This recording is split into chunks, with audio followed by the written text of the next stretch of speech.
especialista en temas internacionales, que sos profesor del American College. ¿Cómo mirás vos el informe de la Comisión de Alto Nivel sobre Nicaragua que dio hace pocos días? Bueno, muy buenos días a toda la radio audiencia de este gustado programa y esta radio que es líder de la democracia. Yo antes de contestarte la pregunta quiero también expresar mi sentimiento, porque yo empecé apoyando a Winston y mi membresía en el movimiento dentro de la organización. Yo creo que es un espacio importante. Agradecer a don Carlos y a don Fabio por todo ese tiempo, ¿verdad? Y decirle a la gente que el movimiento por Nicaragua va a seguir en la lucha, va a seguir en la conquista por la democracia.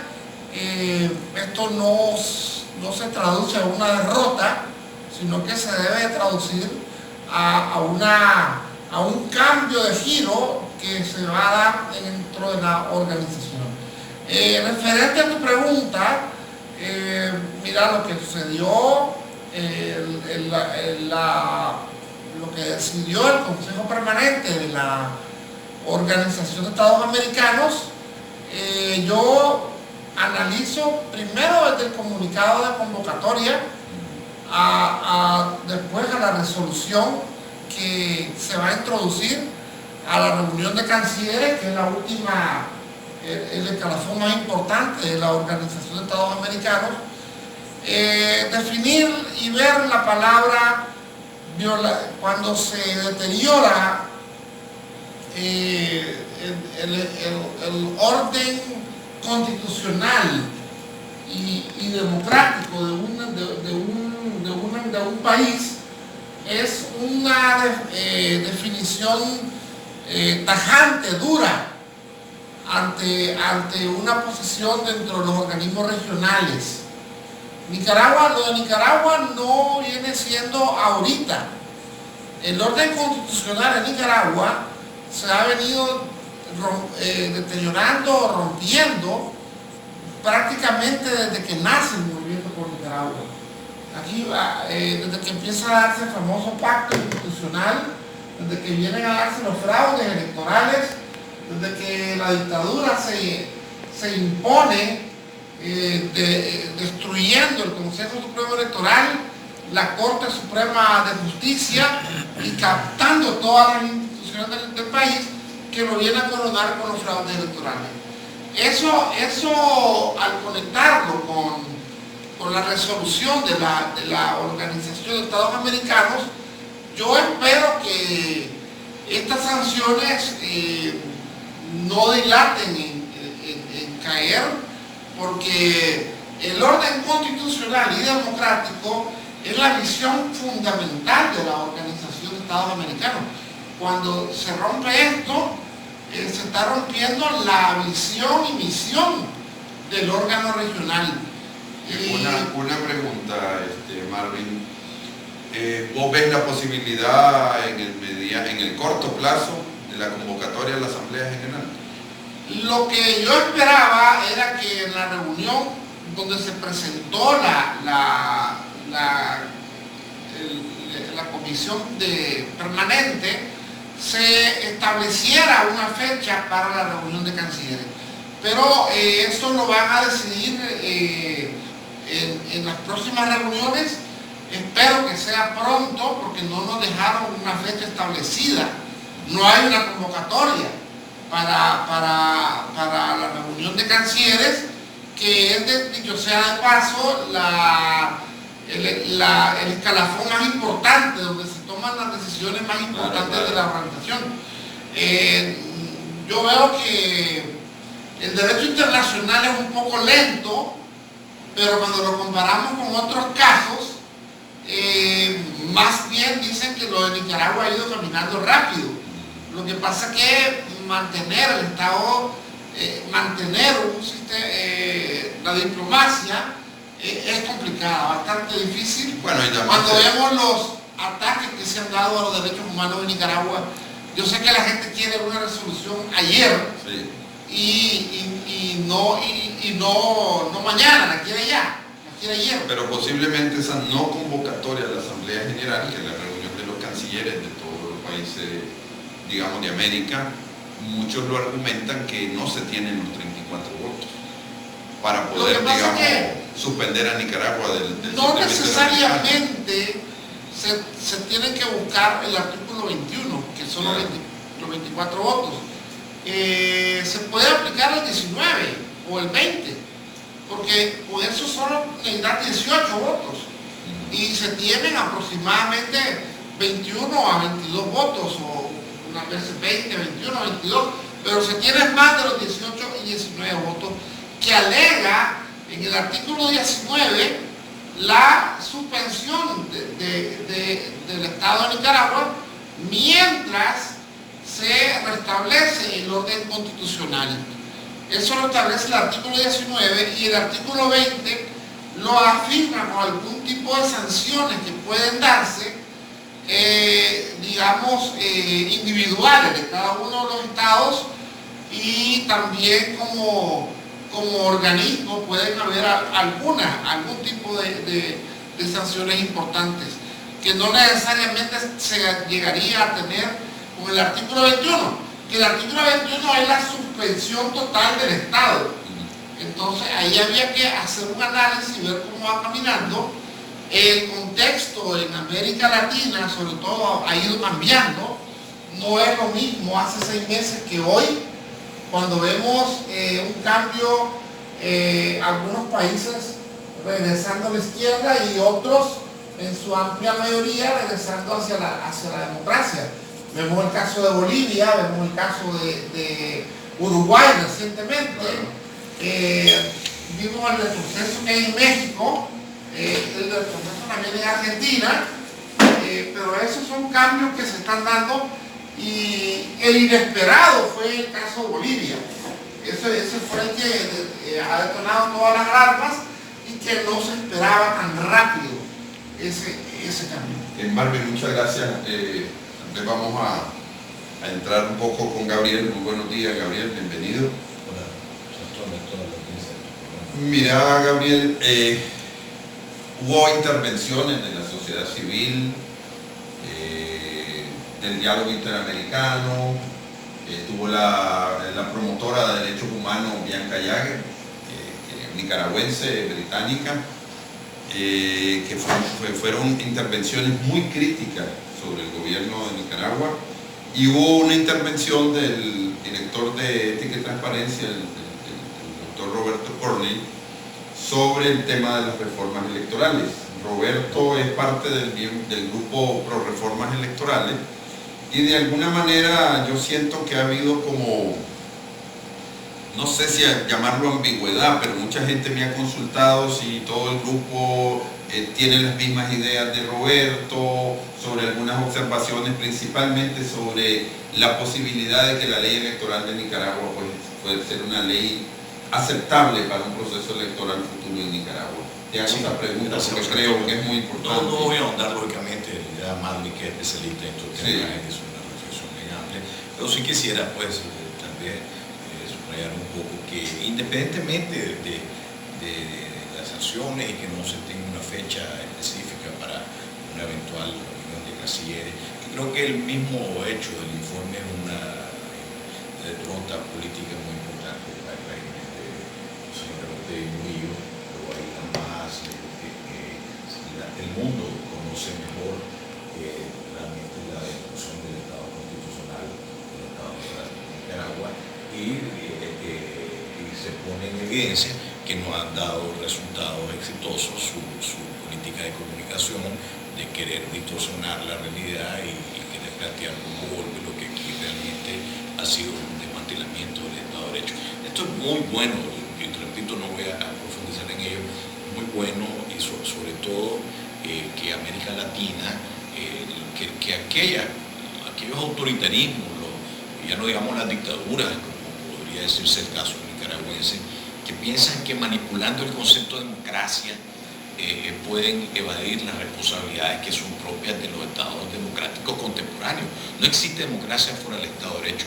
Por eso se dice una ruptura del orden constitucional que produce una grave alteración del orden democrático.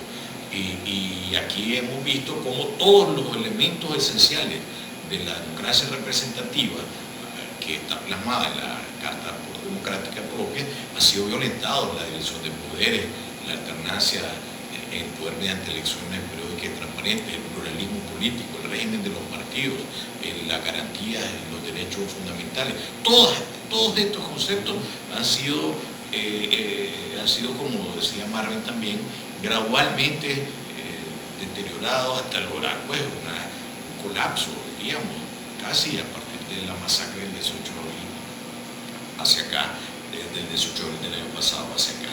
Entonces creo que fue una importante sesión en beneficio de la lucha del pueblo nicaragüense por restaurar su régimen democrático. Ahora bien, yo creo que todas las intervenciones fueron excelentes, fueron muy buenas. Hay que tomar en cuenta que el tiempo del que dispone, entonces cada quien hace sus matices, su énfasis, y en la pregunta concreta que el planteamiento concreto, yo diría que también los énfasis y los matices de Roberto, el cual entiendo que está ahí como transparencia, sí, podían encajar muy claramente dentro de los resultados y de los avances, los logros, diría yo, que este grupo por reformas electorales, y aún en su ampliación de un grupo tripartito en donde se incluye a la Unidad Azul y Blanco, Nacional Azul y Blanco, y a la Alianza Cívica por la Justicia y la Democracia. Hay algunos puntitos que a mí me gustaría aprovechar tu paso de tu pregunta para incorporarlo, y es básicamente la necesidad impostergable de permitir, de facilitar, de propiciar la existencia de partidos políticos realmente, que expresen realmente la composición electoral de la sociedad nicaragüense. El sistema de partidos actual es un sistema prácticamente cooptado, secuestrado, si se me apura, no me daría mucho temor usar el término secuestrado. Se han creado distintos partidos, pues digamos, entre comillas, que realmente lo que hacen es integrar las mesas, las juntas de receptores de votos, los organismos electorales, para darle una ventaja al partido de gobierno, y por lo tanto ni son todos los que están, yo suelo decir, ni son todos los que están, ni están todos los que son, y lo que se debe hacer es recuperar realmente la autenticidad de un sistema de partidos que hoy no existe. Por lo tanto, yo creo que todo lo que dejó planteado Roberto es muy importante, sumamente importante, la confianza en el árbitro electoral. Si no se cambia el Consejo Supremo Electoral, no va a haber, no es viable pensar siquiera en que haya algún resultado positivo. Sin embargo, tampoco hay que demeritar la importancia de que el espíritu de abril, la rebelión ciudadana, y que buscan nuevos actores formales, ¿no?, en una contienda electoral, se les permita encauzarse a través de una contienda, a través de unas elecciones libres, y por lo tanto yo tengo cierta a mí me gusta subrayar la importancia de que no se siga impidiendo la organización electoral de las diversas fuerzas sociales reales. Claro, yo eso un poquito, por lo menos en lo que yo entendí de este asunto, pues eso es lo que te pudiera... Tal vez fue una falta de, tal vez un poco de precisión, porque ese tema lo hemos discutido bastante en el grupo Pro Reforma, y definitivamente uno de los ejes precisamente fundamentales es abrir la competencia, pues, porque no puede estar secuestrada de que traten de siempre ganar los mismos dos, ¿verdad? Y que mantengan excluidos a los otros. Y Roberto lo sabe muy bien, claro, lo hemos discutido, él forma parte de manera muy destacada de la construcción referente a ese tema. Solo un momentito, Marvin, para los que nos quieran hacer alguna pregunta, nos pueden llamar al 2249-1619, al 2249-0289 o al 8187-7878. Referente a ese tema, doctora, yo creo que es muy importante tomar en cuenta el pensamiento del soberano, el pensamiento del pueblo nicaragüense, que es el que ha puesto los muertos, los heridos, los presos, los secuestrados a raíz de abril para acá. Ya el pueblo de Nicaragua ha venido hablando desde las elecciones pasadas y de que no está conforme con el sistema actual actual electoral, desde la estructura del Consejo, sus bases y de la misma clase política que está ejerciendo funciones en la Asamblea. El alto abstencionismo que se dio en las elecciones del 2016, 17, que ya se venía dando un sistema de abstencionismo en las elecciones municipales, que explotó ya en el 16, el pueblo ya estaba dando un mensaje: yo no vuelvo a ir con este sistema electoral ni con estos partidos, no me representan. Recordemos que eso es un mensaje que el pueblo transmitió, y yo creo que el pueblo está pidiendo a gritos: abran nuevas opciones, cambios electorales, nuevos árbitros, como decía el doctor Álvarez, una nueva institución electoral. Lo está pidiendo a gritos, pero también quiere opciones nuevas. Y aquí es donde la oposición también tenemos que empezar a construir ese sentir del pueblo de Nicaragua.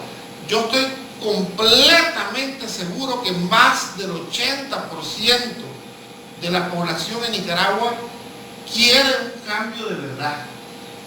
Y quiere un cambio en todos los sectores políticos. La gente a donde va se expresa con todo el temor que la dictadura ha impuesto. Lo hemos visto en las promociones de los colegios, lo hemos visto en los famosos piquetes express, en las universidades, donde uno va, el descontento es masivo, pero la gente te pregunta: ¿qué vamos a hacer? Con estas reglas electorales no podemos avanzar. Entonces las transformaciones tienen que darse, las reformas tienen que darse, y tienen que ser algo inmediato, lo más pronto posible, porque no podemos seguir con estas reglas. Si llegamos al 21, si acaso llegamos al 21 con estas reglas, el escenario que se va a repetir es el mismo, del 2016. Entonces no podemos seguir en ese mismo parámetro. Aquí las reformas tienen que ser totales. Bueno, yo creo no que es una amplia mayoría. Casi todos los Y abrir a nuevas opciones. Claro. Porque la gente no se identifica con la clase partidaria en este momento. Sí, casi todos los informes que hemos visto esta semana, el Departamento de Estado, la Casa Blanca, la OEA, prácticamente son al unísono que están demandando el aceleramiento del tema de las reformas electorales para la solución de la crisis. Gabriel, pero yo quería hacerte otra consulta sobre un tema polémico que acaba de ser planteado. Creo que la Asamblea Nacional propuso una reforma constitucional para cambiar la introducción de la Constitución actual de Nicaragua, para supuestamente introducir unos héroes nuevos en ese preámbulo de la Constitución. Introducir nuevos nombres, pues yo no le veo mayor problema, pero ayer vos nos comentabas que había una coletilla abajo en ese, no sé si era eso que de alguna manera te causaba... No, bueno, yo creo que es importante, incluso voy a permitirme vincularlo con el tema que estamos hablando de la reforma, claro. Pero aprovecho también para hacer una reflexión muy breve y general sobre esta propuesta de reforma parcial de Constitución. Mira, desde mi opinión jurídica, no es una buena técnica incorporar muchas personas, nombres concretos, personas por mucho que tengan méritos incuestionables. Incluso en este caso que estamos hablando, José Antonio, que se habla de los caciques de Villajín y Nicaragua, del presbítero Tomás Ruiz y de doña Blanca Arauz.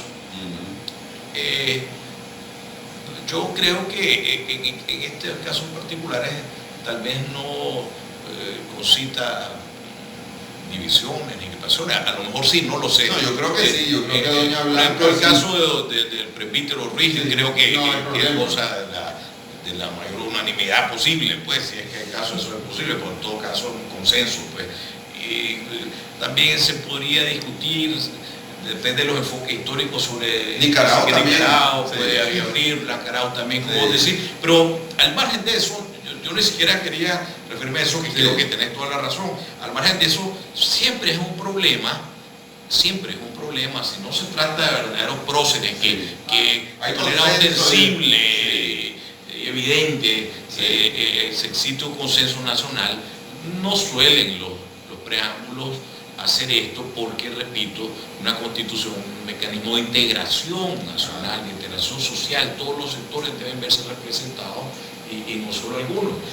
Es cierto que en una reforma anterior se incluyó al doctor Pedro Joaquín Chamorro, en este caso el presbítero Ruiz, pero la gran mayoría, no la totalidad, pero la gran mayoría han sido nombres impuestos por la bancada sandinista y que reflejan la visión de la vida del Frente Sandinista, y ni siquiera del sandinismo general, sino del Frente Sandinista, que en ese momento tiene el manejo de la bancada. Por lo tanto, yo creo pues que si lo sumamos a esta segunda nota que voy a referir ahorita mismo, y es que el preámbulo no tiene carácter normativo, el preámbulo en todo caso suele tener un valor hermenéutico de interpretación, en algunos casos, pues no necesariamente siempre.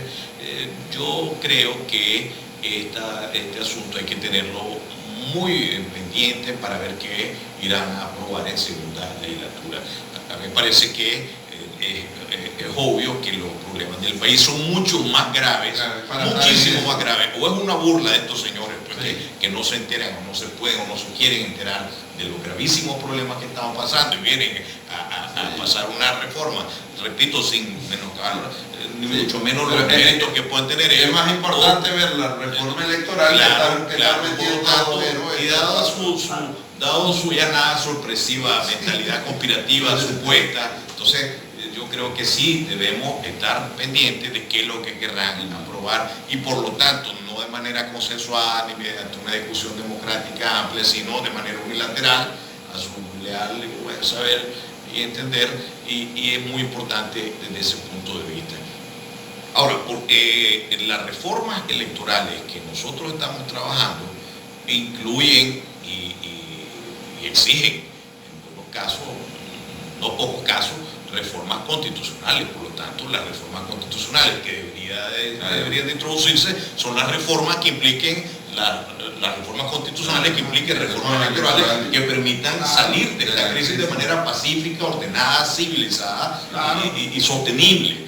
Entonces me parece una gran irresponsabilidad de los que están interponiendo o introduciendo un juego, un juego, sea una frivolidad enorme, sea un desprecio por el dolor que están sufriendo. Uno más de eso, y que luego van a meter o no sabemos, ya el contenido de las reformas que ellos crean, en el mejor de los casos, si no es que se queda este nivel de frivolidad, repito la palabra, de introducir nuevos nombres a las evocaciones que hace el preámbulo de nuestra Constitución. La pregunta que yo me hago es la siguiente: ¿realmente Daniel Ortega quiere dar elecciones? Porque aquí tenemos que analizar cuál es la voluntad política. ¿Cuál es la voluntad política que existe? ¿Realmente Ortega quiera dar elecciones? Esa es una pregunta que nos tenemos que hacer. Yo creo que esa es la discusión. Si no hay voluntad política, él va a seguir jugando con el pueblo, con el país y la economía y el dolor del pueblo. Yo creo, Marvin, que si la pregunta es que si Ortega quiere dar elecciones porque de repente se convirtió a la democracia, es no. Ortega nunca ha mostrado, nunca ha sido demócrata, pero él lo ha dicho, no tengo que interpretarlo, lo ha dicho, este es un padecimiento que tenemos que sufrir porque ni modo, eso divide al país. Exacto, él cree que el pluralismo político es divisorio y que la democracia es un engaño de la burguesía, etcétera, etcétera, cuando le conviene. Pero eso es el fondo de su planteamiento. Por lo tanto, cuando yo, por lo menos en los términos personales, interpreto a alguna gente también de grupo pro reforma, cuando hablamos de reformas electorales para ir a elecciones, no es porque a Daniel Ortega ni a doña Rosario Murillo les gusten, les interese o están comprometidos con ellos. es porque las condiciones políticas internas e internacionales lo obliguen a él a aceptarla como se le obligó en los 90. Él no es que en el 90 quiso hacer elecciones libres ni democráticas. En el 90 él juraba que ganaba. Por eso lo dio más fácil. Entonces, esto puede ser que sea ahora más difícil, puede ser que haya que ser más creativo, que haya que ver cómo se puede de manera legal, de manera pacífica, fortalecer la organización y la movilización popular que lo obligue, junto con el apoyo que yo siento que se ha tenido de manera bastante generosa y solidaria de la comunidad internacional, y que no le quepa más alternativa que aceptar las elecciones.